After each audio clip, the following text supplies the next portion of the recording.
Questions? Josiah, what were you all doing well in the first half to hold Texas A&M with 7 points after 2-0 point? Yeah, I just felt like we came out and especially in that first half, just executed and dominated the run, trying to make them one-dimensional, and just trying to get them off the field. Especially a good team like that, just getting them off the field. But yeah, in that first half, I feel like we did a good job, just executing a job, stopping the run. Go ahead, and then Eli. Josiah, what would you say the impact of this defeat is for you guys, and how do you reset from here with maybe some of your goals having to be recalibrated now? Yeah, it sucks, losing a game like that. You prepare all week, and that whole bye week sucks as a team, just as a competitor. You want to win. But all the goals we wanted, we knew was after this game. So, we just got to go back to the drawing board, focus on Mississippi State, just take it one game at a time here, and just try to finish out the series. Josiah, what makes it tough for you guys as a defense when you're out there so much as that game goes on, getting kind of worn down by that A&M offense?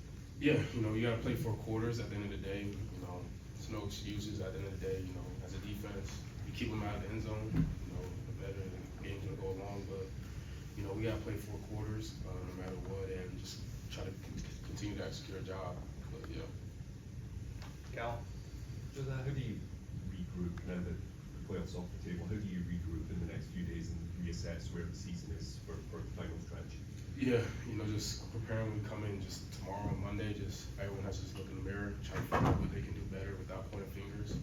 And starting myself, just look in the mirror, what I can do better, try to help this football team and defense. And then going from there, just trying to correct the mistakes and just getting ready for Mississippi State now. You can't ponder it after once we get over it, today. Then we just got to get ready for the next game and try to want to know next week.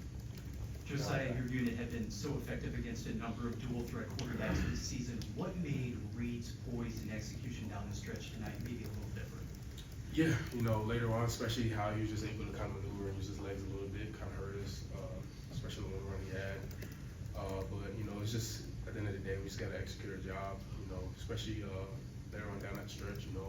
Can't fall apart as a defense. We just got to continue to execute our job, and that starts with me. Right here in the back. Josiah, they had 7 different players rush the ball throughout the game. How does that variety of offensive rushers affect your guys' ability to kind of slow them down from any one position?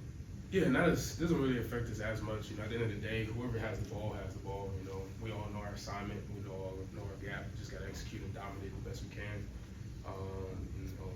We got a good team, a lot of guys who can handle the ball. So We'll finish up right there. So the fake punt came at a time when you guys are starting to gain a little bit of momentum. When you get off the field and have to go back on literally one play later, just kind of what does that do to your guys' psyche? yeah, it sucks as a defense, but at the end of the day, as a defense, we got to go put the fire out. We got to go back on the field, try to make a play. Hopefully, try to cause a turnover or just get them off the field. And that's the only thing you can try to do as a defense is just try to, create some type of energy again off of that, try to get them off the field. But yeah, it's the only thing you can do as a defense, try to put the fire out. Thank you, Josiah. Thank you. Finish up with Catalan.